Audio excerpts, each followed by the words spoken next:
piem ng'eny. Dwe ka dwe nitie piem mopogre opogre, kuonde mopogre opogre piny ma Kenya ka. Wan gi piem mege mountain bikes, gi piem mege road bikes. Wan be as a club, wan gi one of our races ma organize. Matimre dwe ka dwe Kasarani. To race marwa miluongo ni criterium is called, it's a short circuit race. So a distance of a radius of 5 kilometers, but you ride it in a loop. Koro the alwora. 10 race ma very intensive. Okodwa joma yomi. Kanyo kionge kok di maintain average ma 40 kilometers per hour. Mano speed man ndiga nyalo di 40 kilometers per hour. To nyalo di speed moingo mane.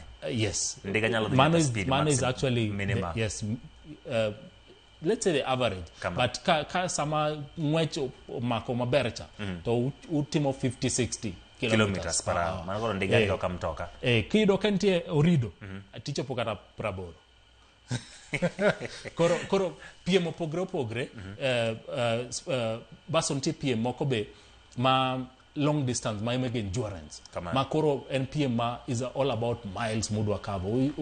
Ungi piem moko ma, let's say tours kaka moko ma oko mailungo ni winjo gan Tour de France. They are intensive races. Ma can go for almost 200 kilometers almost every day for 20 days continuously. Koro imagine riembo daily 200 kilometers. Almost, yes. Come on. Yes. 10 p.m. Come on. Akawa tieko. Ibro ngiswani to jinyalo yudo. Itano nuonegi kama ginyalo yudue. Gigim nyalo ngiso jogo madwaro mondo mi gidonje weche mag riembo. Nyalo jiwo ginadi. Ajiwo jini mondo